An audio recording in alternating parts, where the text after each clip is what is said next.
Want to make your watercolor paintings look amazing? With just a simple trick? These 5 simple watercolor tricks that made a huge difference for my students. And let's get started, everyone. The first one is magic of water control. In this section, we'll learn how to use a damp brush to soften edges instead of scrubbing with a wet one. And we'll do an example of a simple misty mountain scene and soften the edges of the distant mountains to create depth. And let's jump onto it. Okay, first I'm going to take a really softer brush. So I want to establish a sky in the distance to show where is the horizon. So what I'm going to do is, maybe I'll take a little bit of this white and a little bit of this orange. I'll take a little bit of this orange and I'll just make some, and you can see that it's there, but it's really subtle. We can't even see it.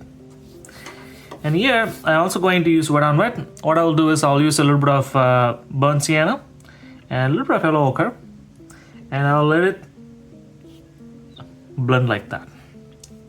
And you can see that we can establish the horizon line as well as our sky. So now, in the midground and the foreground, so I'm going to take a lot of water and a little bit of cerulean blue, and I can just going to create this. I'm just going to connect this guy. So this is going to be our bottom of the mountains.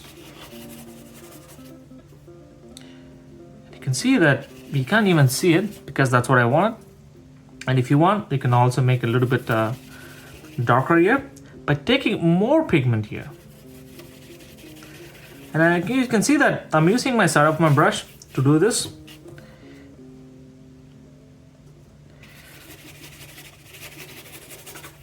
So there's a little bit of consistency there. And you can also mix a little bit of cobalt blue too. And you can be really adventurous with this scene and not be scared and just paint loose. And you can see that we kind of created the sky with the horizon with a little bit of orange and a little bit of burnt sienna and yellow ochre, and we created cerulean blue and we put a little bit of cobalt blue. I'm going to let it dry so that we kind of create this really nice beautiful edges to create distant mountains, and we will slowly bring it down. You can see that it's dried quite a bit. So what I'm going to do is I'm going to take 2 brushes like these. So this is a brush where we're going to make the distance mountain. For the distance mountain, I'm going to take cerulean blue and a little bit of neutral tint or Pion's gray, whatever you like, and you can use both. And I'm going to establish my distance mountain. And when you do it, make sure you use your side of your brush and make some lines like this. And not worried about details or anything.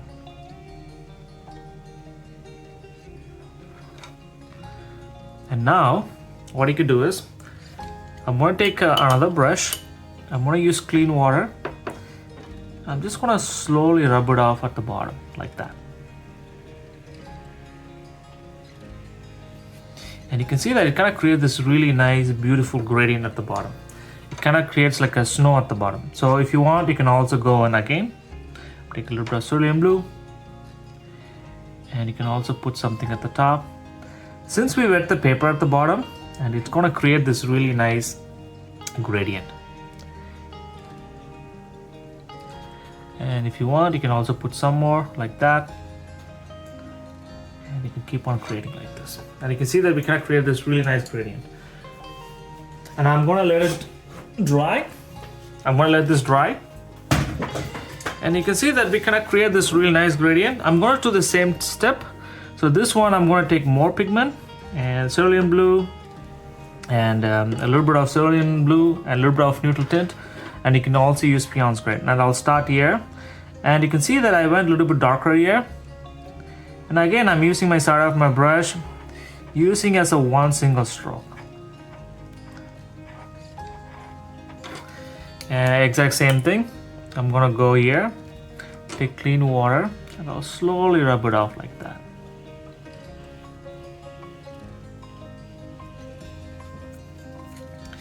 Maybe I'll just make the shape of it a little bit better, like a peak.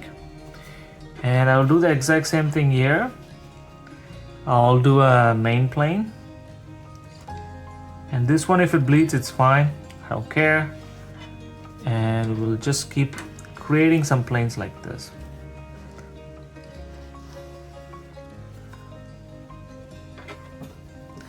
And again, I'll take the clean water.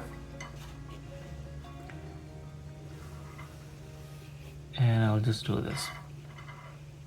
And I'll rub it off. And you can see that we kind of created this really nice gradient already. And it's now giving that there's this like a mist and fog happening that's underneath it. So again, I'll do the same thing.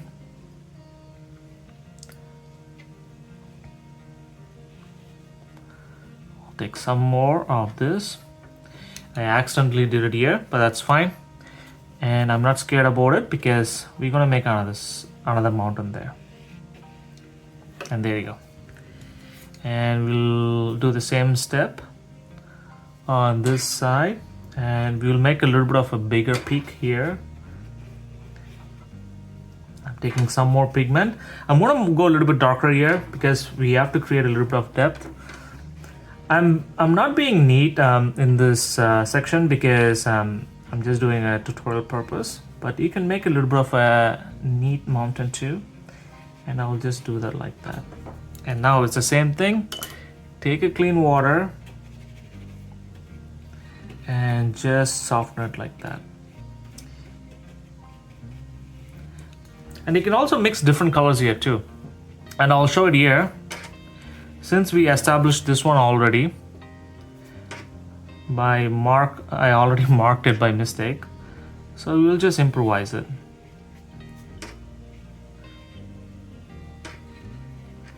So now I have this, right? So I'm going to put different color. So I'm going to take some clean water and I take a little bit of yellow ochre.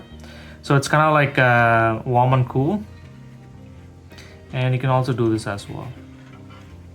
And you can see that you kind of created this blue one and a warm one and cool one. So at the bottom here, so I'm going to go a little bit darker here.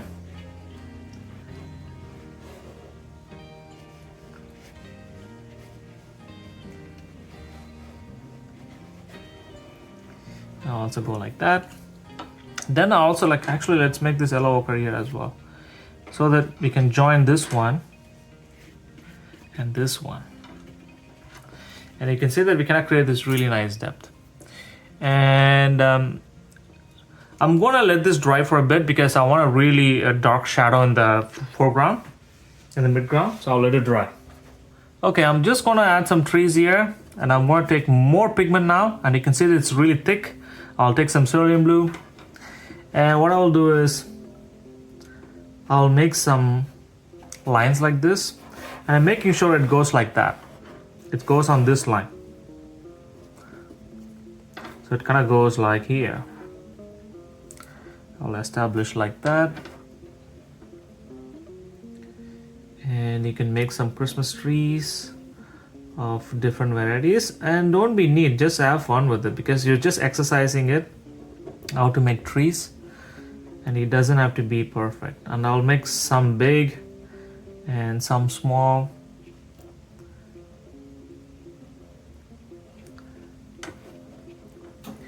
And as it comes here, I'll just soften it like this. And I'll bring everything down using this brush. And you can see that already we created a really nice foreground, a dark foreground, and it already came down. So now this guy,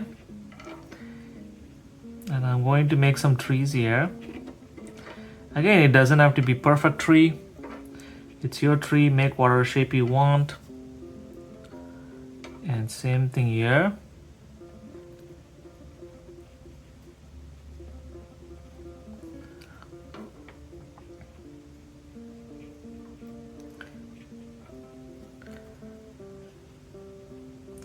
I'm only taking pure pigment now because I want this to be coming forward.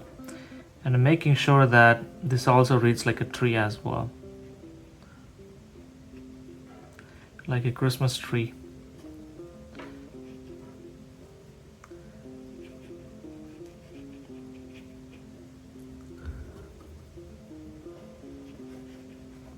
and I'll combine it like this,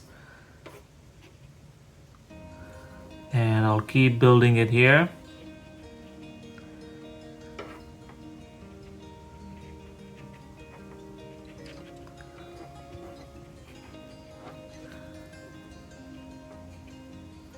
And I'll keep building it here, maybe some here, and at the bottom I'm going to take the same pigment but a little bit of water in it.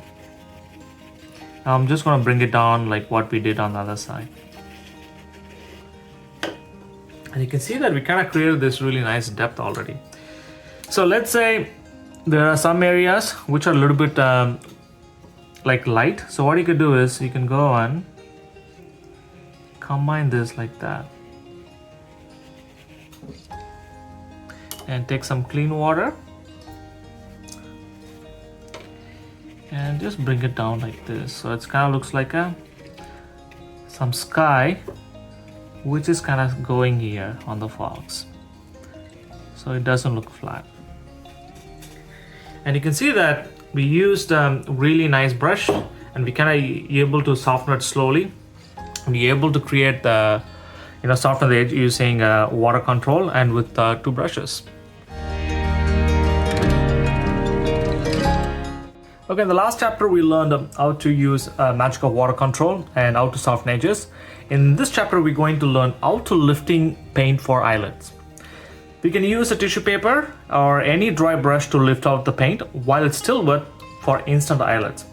And we'll be doing a glowing sunset sky, and I'll show you how to lift out the sun shape while the wash is wet for a softer glow effect. And let's get started. So I'm assuming that the sun is going to be right here. So wherever the sun is going to be, and there's going to be a lot of warmer colors. When I say warmer colors, it will be mostly like orange or yellow ochre. And I'm also having a tissue paper with me, quite handy. So what I'm going to do is, I'm going to take some orange, like that, and you can see it. And I'm just going to make this like around here. And around it, I want to make some yellow ochre. And again, now this looks a little bit severe, but once it dries out, it will look totally different. And I'll just do this. I'll take some more orange and I'll keep rubbing it like that. And now what I'll do is I'll just mix some here and mix some here like that. And you can see that we kind of established a little bit of sun now. So what I could do is now I can take a little bit of cobalt blue, and I'll just mix at the top and the bottom like that.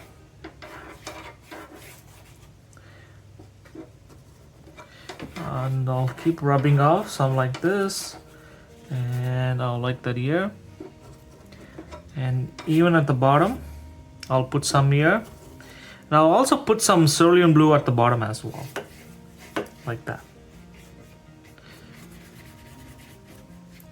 I'll just mix something like that. And there's going to be a couple of what is it called, clouds here. And before it dries out, this is what I'm going to do. The sun is going to be exactly in the center, and you can see that we kind of created this really nice sun glow like that. And if you want, you can also make it not to damp it, and you kind of create something like that. And you can see that we kind of create a snow. So what I could do is, since the sun is here, we can also use a couple of techniques, and we can also create some snow islets as well. Not snow islets, cloud islets. Cloud islets like that. And I'll also come make some here as well. And maybe we'll put a couple of islets here and a couple of islets here. And you can also see that I also made islets for the clouds as well as for the sun. And now we can utilize wet on wet, or wet on, we can let it dry and we can paint, or else we can also do wet on dry. So what I could do is I can take some yellow ochre like that, yellow ochre and a little bit of burnt sienna. So I want a little bit of this warmth, so I'm going to take that. And wherever my cloud is, I'm going to take burnt sienna and a little bit of red. And wherever my cloud is, I'm going to put something like that. And making some shapes, kind of round and round shapes around where my eyelets are. And again, I'm also breaking it, not exactly painting as it is, like that. Yeah. And I'll do the same thing here as well.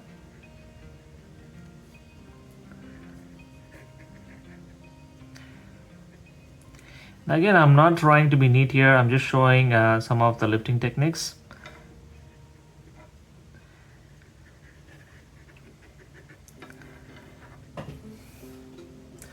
And that looks good. I'll also put a little bit of couple here and a little bit of couple here. And before it dries out, I want to take a little bit of this neutral tint and a little bit of this blue and maybe a little bit of this yellow ochre, and we can add it at the bottom of this. So it kind of creates this really nice depth for us, and it also shows there's also different colors sitting on it.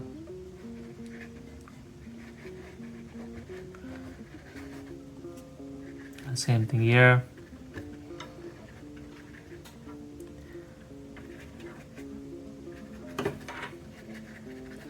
At the bottom like that. The one thing I have to keep in mind is we can also add a couple of these blues. I want to add a couple of blues here and show that there is some kind of clouds here as well.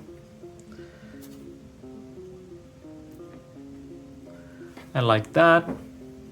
And you can see that we kind of create this nice eyelets. So another lifting out technique I'm going to show you guys before we go is using water to create something.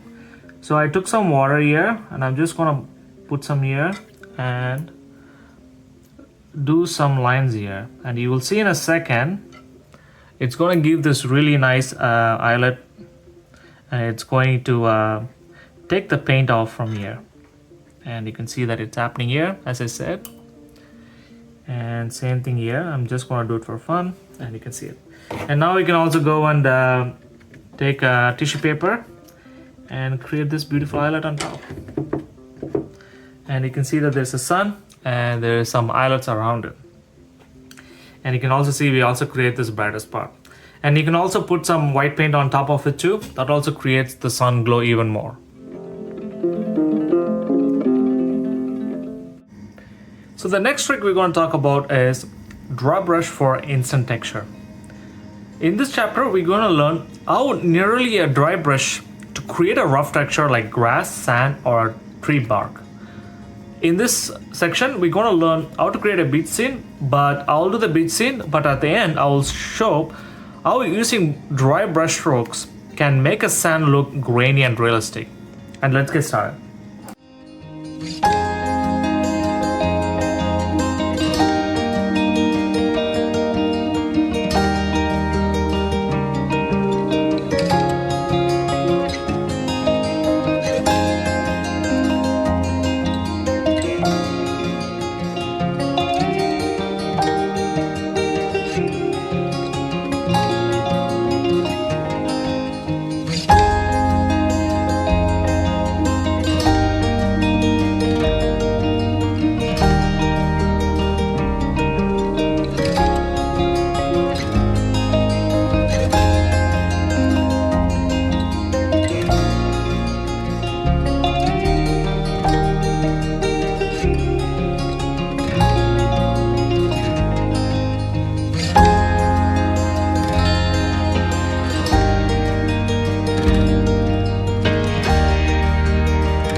Now I applied the base wash. Now I'm going to apply the dry brush technique. So I'm going to take some burnt sienna and I'm going to glaze over slowly. Now I'm using burnt sienna and burnt amber and sepia. I'm using my side of my brush and I'm pressing on the paper. And you can see that it's like literally a dry brush technique. I'm not trying to do anything else. And before it dries out, I'm going to add another pigment of burnt umber. And now I'm going to use the same mix, and I'm going to take another brush and I'm going to splatter some of the rocks on the sandy beach. I'm also taking some white and I'm also splattering on top of it just to get some islets on top of it. And just by using this dry brush technique, you can see that instantly we created this sand texture that's stacked on each other. And I also want to add some more details on the seashore, on the beach. I'm just trying to connect the beach with the sand. And I'm going to dry it out and let's see how it's gonna look like. And you can see this, this is how the painting looks like. I'm going to take off my tape.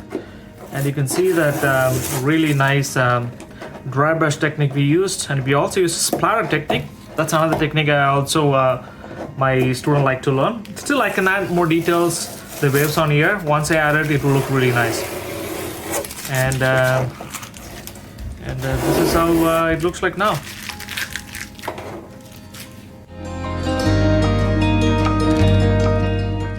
So this technique is called unexpected color trick for shadows. A lot of my students, they use black for shadows. But in this demo, I'm going to show you guys how there's subtle difference in the shadows you can do to make everything look really nice. But I'm going to do a night scene, but I'll speed up the process. While doing the shadows, I'm going to explain how I'm going to create a purple shadow to create that look.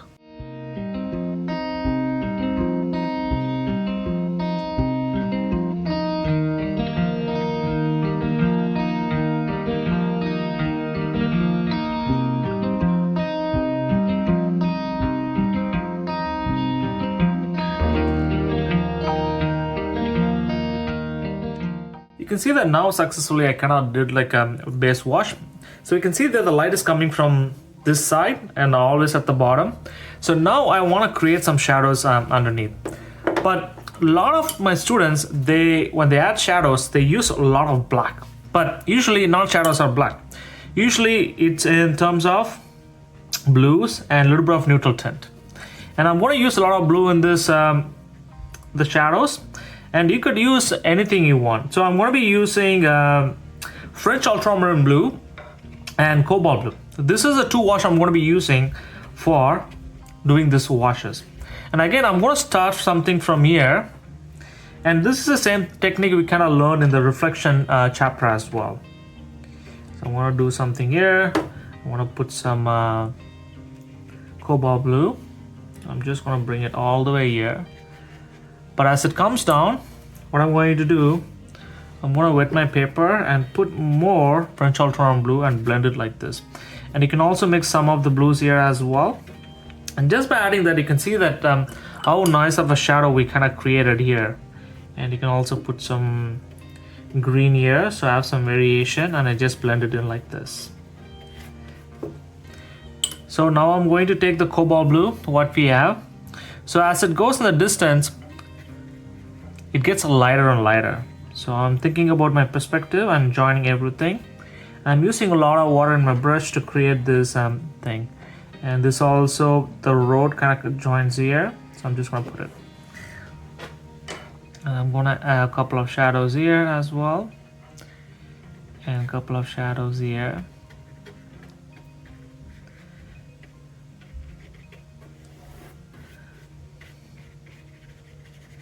And you can mix everything. Now you can see that we kind of created a light, but as well as shadow here. And if you want any kind of darker element, you can do that as well. So this is just to show you can mix different kind of colors to create shadows, and you don't have to use just black color to create it. And you can also put any colors you want. Make sure if you're using another trick is if you're using a warm color, and you can use a cool shadow. If you're using a cool color, you can use a warm shadow. And you can also put a light here, and there's also a light here, and that's it. And you can see that it looks really nice. It also gives this really beautiful mood on the texture as well.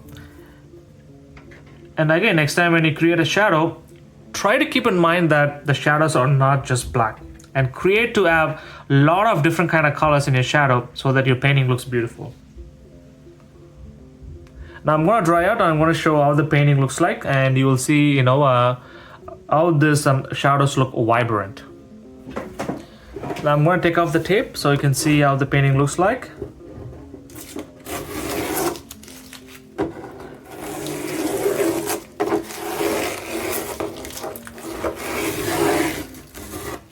And you can see that how the painting looks like now. It kind of gives a really nice shadow, the blue shadow on the road. It looks really nice.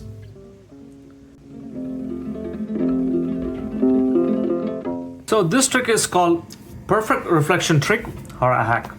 And this trick is really easy to do, and if you drag the color downwards to create an easy reflection. And this is one of my favorite tricks because I love to paint reflection, and as soon as I show this to students, they get really excited as well. So I'll create a lake here with a boat in it, and I'll show you three types of reflections. The first one is the soft reflections, which is done on wet, and the second one is called harder reflections or dust outer reflections, and I'll show you how to do that. And the third one is called the pulling down reflection, and I'll show that as well. And I'm going to do the lake first, and I'm going to speed up the process, and I'll come back and I'll show the reflections, how it can be done.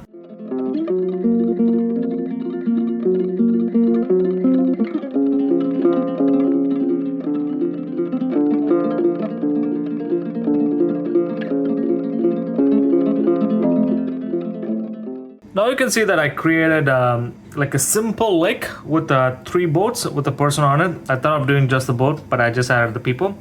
So the first one we're going to do is called soft reflection, but this should be done on wet. So I would have done the reflection when I was doing this water, but I just want to make sure that I'm showing you guys how to do it. So what you do is, I'm going to take some cerulean blue, and you can see that I have a lot of water in my brush.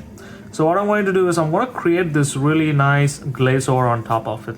This is kind of like another way of adding, what is it called? Another way of adding on water on top of it.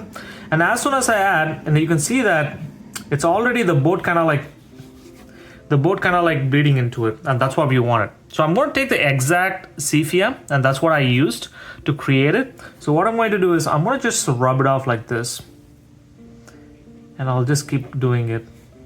Or else you can also make it like a straight line and bring it all the way down, and I'll just leave it like that, and that's it.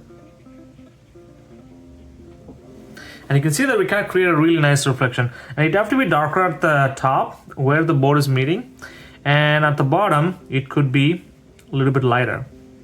And I usually rub it off slowly, and I'll just leave it. And for this guy, and I'll just make some lines. And you can see that it kind of already looks like a reflection already. So this is a soft reflection. You wet the paper first, then you add the reflection on top of it. You can also add a darker tone here. So what this does is, this anchors the boat on the water. So the next one is an easy one, and a lot of my students like this trick because it's just like creating a distorted reflection, and I'll show you how easy it is. So the way you could do this is, so just mirror the shape of the boat first, like that, and you can see that it already looks like a reflection. So then what you could do is, you can just break it and leave some bits here and there, and like that, but don't do it exactly the same way. Just break some distance and break some distance here, and as it comes to closer, it goes like that. So it's like really wide or bigger at the top, and it slowly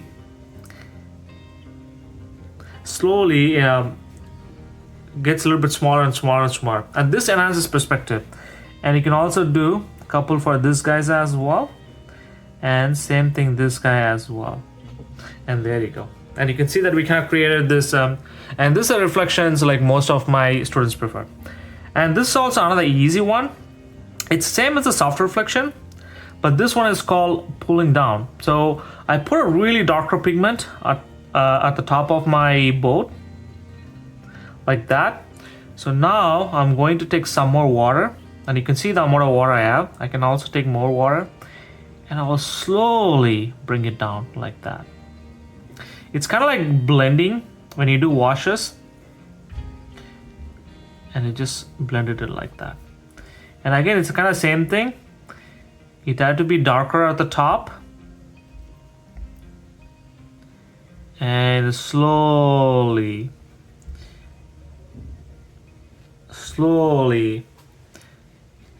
gets lighter and lighter. So this also enhances perspective. The same thing I will do it here as well. So first I'll put the thing.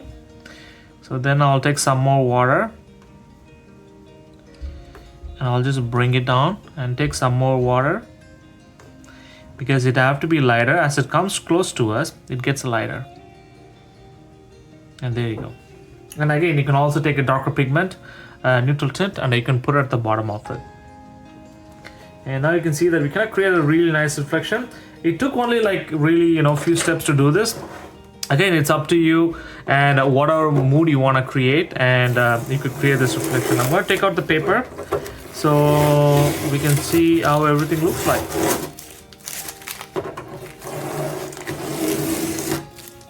And you can see that it looks really nice. So to summarize everything, these are the paintings we did for today's video, and this is the first one we did, and this is for creating a magic of water control. So we learned how to soften the edges to create this foggy atmosphere just by using a clean brush with water. So we just used 2 brushes to create it. So the next one is called lifting off technique. So we applied a wash and we used tissue paper to take off the paint to create this sunlight which is on top of it. And we also created some of the highlights using the tissue paper as well. And we kind of created this one. And the next one is this one. It's called dry brushing. We kind of created this really nice beach scene. But you can see that I used just dabbing the brushes on the side of my brush to create this dry brush to create like a sand-like texture. And keeping it abstract and making it realistic. And this is the 4th one we did of how to create just black shadows, just to get away from the black shadows, just creating shadows with warm and cool tones and creating an opposite spectrum. And this is the last one we did, and this is the reflections, and which is quite easier. We created this lake skin and we created a soft reflection. We created distorted one, and we also used something called a pull technique. We just put a paint and we kind of rubbed it off to get a really nice reflections. And I hope you enjoyed this tutorial, and let me know which is the favorite technique for you. Let me know in the comments, and I'll see you in the next one.